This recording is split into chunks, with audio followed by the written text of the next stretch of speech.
Floquinhos, você é um cachorro que tem tendência à magreza, né? Você é um cachorro esguio, é um cachorro de corrida. O quanto a genética influencia na obesidade? Então já clica no gostei, se inscreve no canal, porque o cachorro que vocês estão vendo aqui, ele passeia todos os dias. E isso ajuda muito a ele se manter magro, em forma, bonito, cheiroso. Ele também come muito bem, né, com a sua ração controladinha, e recebe carinho todo dia, então ele está sempre de bom humor. Mas lógico que se ele fosse um cachorro com tendências à obesidade, ele teria um peso maior. E aí, quanto a genética importa, né, para o processo de engordar ou de se manter gordo? Quantas pessoas no mundo será que tem uma genética realmente ruim do ponto de vista, né, para ter mais tecido adiposo? Aí vai dizer, Leandro, vamos ver quantas pessoas gordas tem no mundo. Tá? Então, em alguns lugares do mundo, já passa de 50% de pessoas com sobrepeso.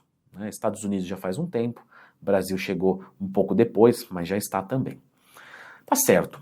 Só que se a gente for olhar evolutivamente, você concorda que hoje a gente tem as mesmas pessoas em proporções maiores?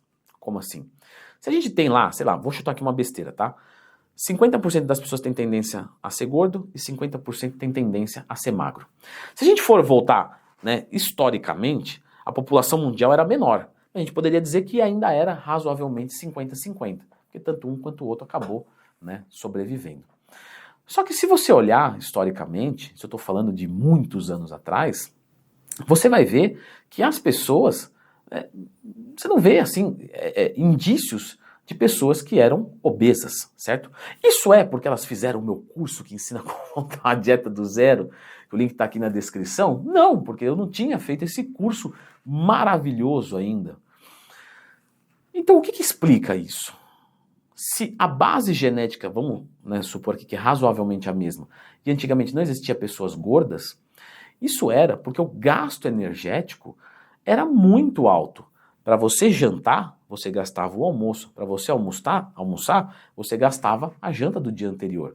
Não tinha comida fácil.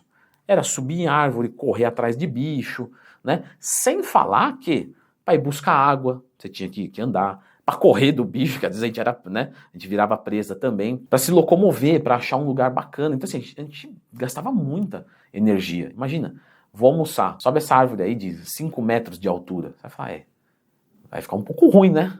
Mas se não fizer isso aí, morre de fome. Então vamos. Então até era um inconveniente você ser gordo. E outra, você subia lá para comer maçã. Né? Não era comer hambúrguer. Então, a genética, ela importa muito menos de 50%. A gente não tem dúvida sobre isso. Mais de 50% é o ambiente que faz você engordar. E aí você diz, Leandro, eu não acredito muito nessa historinha aí, isso aí parece história para boi dormir, né? Falei igual minha avó, porque não tem nem como saber como é que era o shape da galera lá. Você está inventando, os cientistas estão inventando. Não estão, né? Mas vamos comprar a sua ideia de maluco. E a gente não precisa voltar muito. Vamos pegar coisas que a gente tem documentada. Mas se a gente voltar 100 anos atrás, década de 20, só que de 1900, anos 20 de 1900, você via mais pessoas magras. Isso por quê? Porque tinha menos processo de industrialização. Porque tinha mais atividade física. Ah, Leandro, mas lá já existia o carro, mas quase ninguém tinha carro. Ah, mas já tinha o ônibus, mas você tinha que ir até o ponto de ônibus. Ah, mas tinha... não tinha internet. Então olha que coisa louca, né? Antes, a gente ia ter um trabalho braçal, ia pra roça, né? O dia inteiro. E a gente ia a pé. Depois, a gente já tinha um trabalho que ficava sentado, mas a gente ia a pé. Depois, a gente teve, né, o acesso a um transporte público, mas a gente ia, né, até o ponto de ônibus para pegar o transporte público. Depois, teve-se o carro. Então, eu saía da minha garagem e já ia. Ou Uber, ou qualquer coisa assim. E hoje você faz home office, quer dizer, você atravessou a cama, sentou aqui e já está trabalhando. Esse gasto calórico diminuiu absurdamente. Em paralelo a isso, a comida subiu muito, caloricamente falando. Então você vai comer, por exemplo, antes um prato de 500 gramas e mais um copo de suco e você ia ter lá 600, 700 calorias. Hoje, se você comer 2 hambúrgueres, que vai dar 500 gramas, você vai ter 1.000, né? Fora, aí você vai combinar com uma coca, aí você vai, né, e de sobremesa era para ser uma fruta e agora virou um sorvete. Então não tem como ser magro num ambiente desse. Você pode ter genética de magro, né? Quantos e quantos alunos da consultoria, eu olhava para eles e falava assim, cara, a estrutura óssea é de uma pessoa magra. A velocidade do emagrecimento, quando a pessoa faz certa, é de uma genética magra. Só que essa pessoa tá gorda. E isso porque o ambiente ferrou ela. Ou ela se ferrou no ambiente, né? E como queira colocar. Então, a genética, sim, tem uma decisão importante. Mas com certeza é menor do que 50%. Vamos colocar assim, ó. Uma pessoa que tem muita tendência à obesidade, ela tem, sei lá, 40% de chance geneticamente de ser gorda. 60% é onde ela está inserido. Se ela tivesse um trabalho braçal, né, se movimentasse, comesse comida saudável, seria impossível ela virar obesa. Ela podia ter um percentualzinho de gordura maior mesmo, mas tranquilo. Né? De repente é uma pessoa que tem 1,80 m e tem 85 quilos, aí estourado, 90 quilos. Mas não 150 quilos. Então, culpar a genética, normalmente, a gente pode colocar sim, pessoal, como uma desculpa. Eu não quero ser chato, não quero que você fique com raiva de mim. Poxa, eu fui obeso.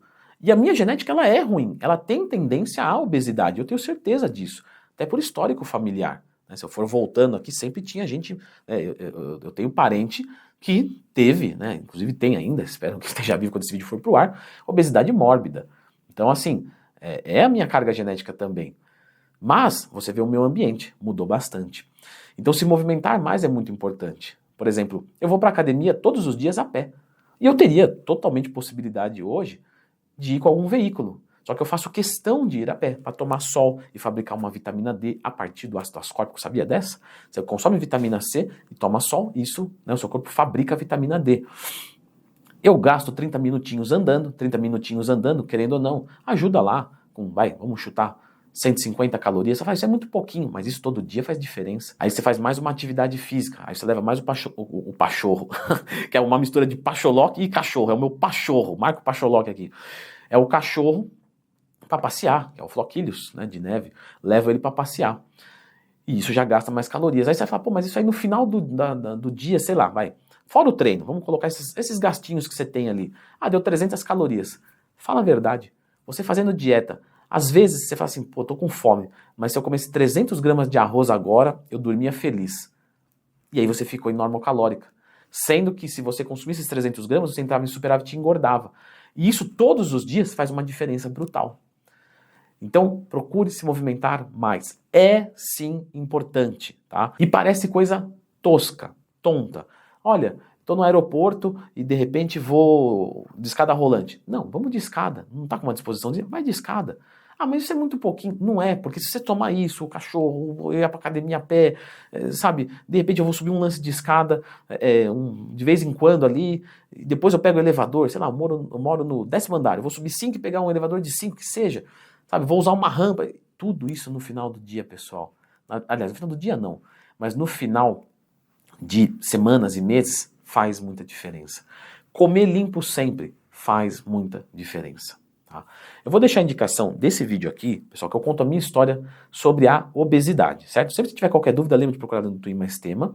E dá uma olhadinha nesse vídeo, que eu contei toda a minha trajetória, que eu tive mais de 40% de gordura, perdi quase, acho que foram 36 quilos, se não me falha a memória. Dá uma olhadinha aqui.